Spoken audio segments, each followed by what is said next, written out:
The Roman takeover. How 20-year-old Alex Eala sparked a 170,000 fan hysteria against Ice Queen Elena Rybakina. What is up, my beautiful tennis drama addicts?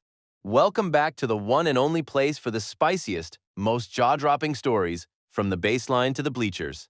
You are tuning into Courtside Classic, and I am your girl Mira, ready to spill the absolute hottest tea on the tour today. Grab your popcorn, settle in, and maybe keep a heart monitor nearby, because the breaking news we are diving into right now is completely off the charts. We are talking about a literal invasion. We are talking about David versus Goliath on the red clay of Rome. Honestly, I have been covering tennis for a hot minute, and I have never seen a cultural earthquake quite like the one a 20-year-old Filipino prodigy is causing right now at the Internazionale Biennale d'Italia. Let me set the scene for you, because you cannot make this stuff up. The Foro Italico in Rome is usually this super aristocratic, quiet, prestigious venue. We are talking giant marble statues of ancient athletes, the gorgeous Italian sun beating down on crushed red brick, and crowds that politely clap while sipping espresso. But right now, that arena has been turned upside down.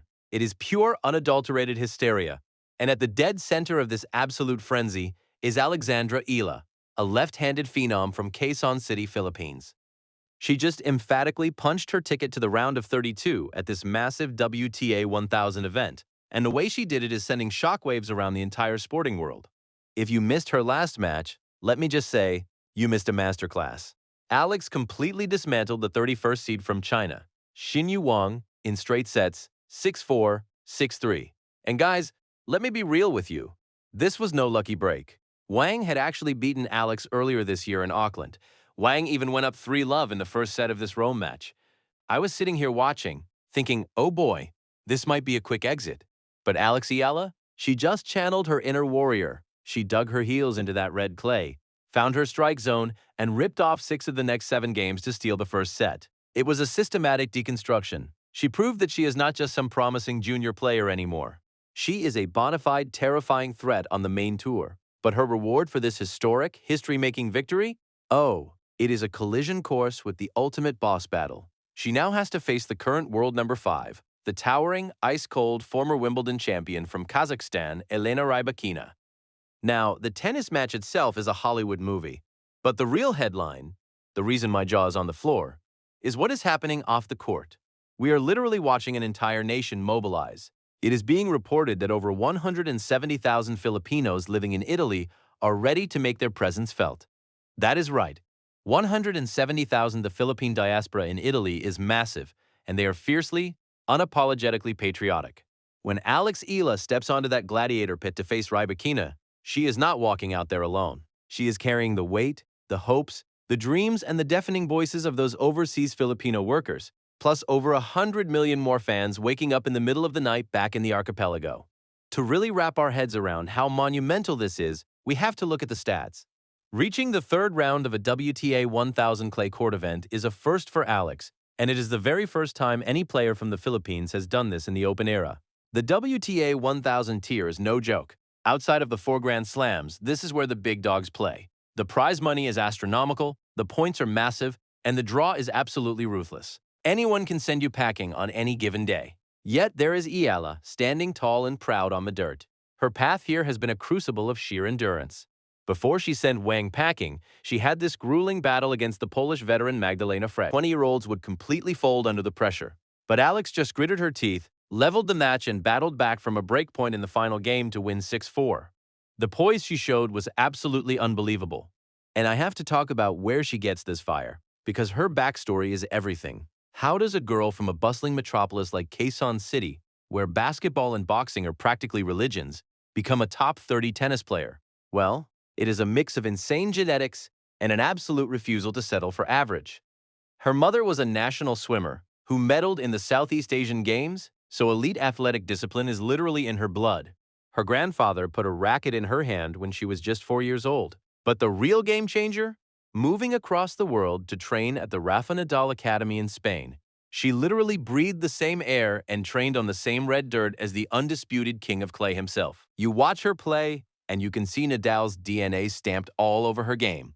The relentless hustle, the heavy topspin, the refusal to surrender a single point. Plus, She is a lefty.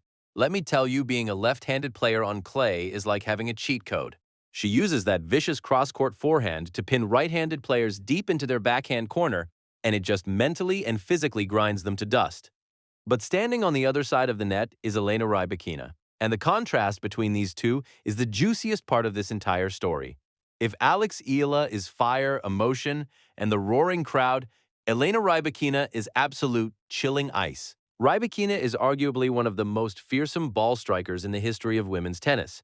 She is 6 feet tall, and she uses every inch of that height to unleash a serve that honestly looks like a weapon of mass destruction.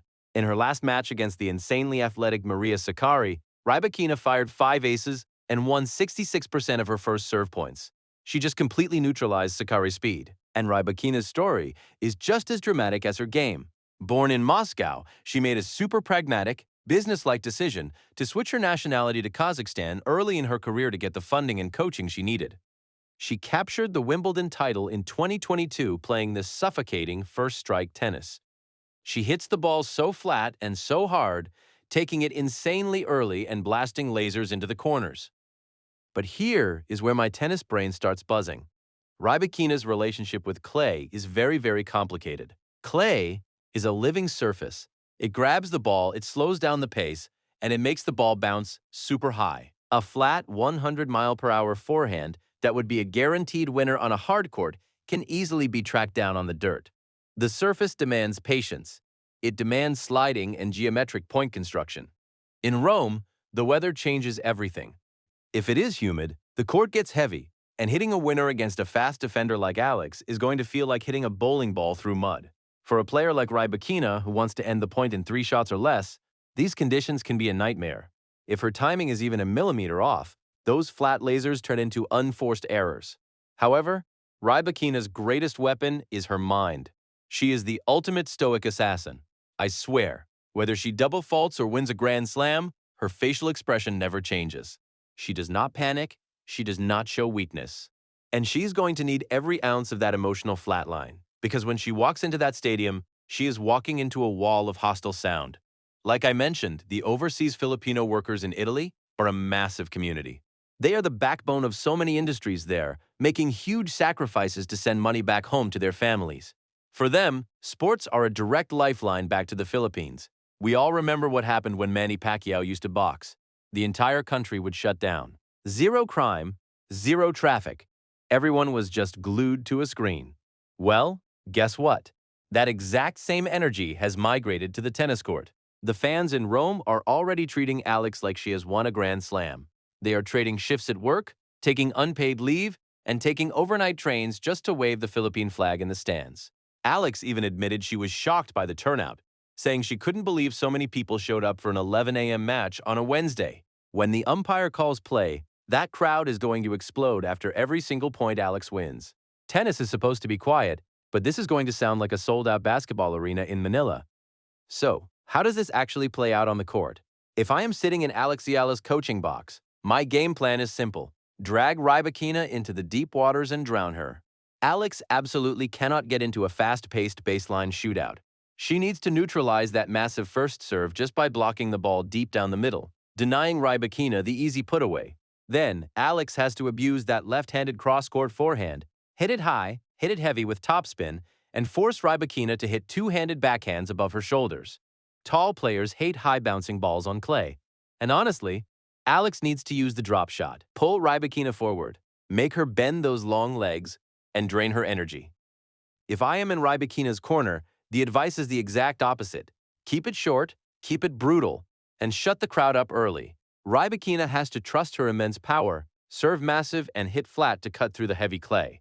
If Alex misses her first serve, Rybakina has to step in and punish the second serve immediately. And above all, Rybakina has to put on her noise-canceling mental headphones. She cannot let the screaming crowd rush her routine. She has to take her time, bounce the ball, and stay in her own icy bubble. This match is so much more than just a battle for ranking points. If Alex Eala pulls off this massive upset, it will cement her as a generational talent and a total superhero for Asian tennis. It will prove to the world that the Philippines is officially a tennis powerhouse. But if Rybakina crushes the uprising, it is a scary reminder to the rest of the tour that her elite, raw power can overcome any surface any amount of topspin, and any screaming crowd. Either way, history is being written on the Roman clay as we speak, and the sport of tennis is never going to be the same. What an incredible time to be a fan. I want to know exactly what you guys are thinking. Do you think Alex Eala's fiery topspin and massive crowd support will be enough to melt the Ice Queen? Or is Elena Rybakina just going to blast her way through the hysteria? Drop your wildest predictions down in the comments below right now. And hey, if you loved this deep dive and want to stay completely in the loop on all the juiciest tennis drama, make sure you smash that like button, subscribe to Courtside Classic, and turn on those notifications so you never miss a beat. I am Mira, thank you so much for hanging out with me, and I will catch you in the next one.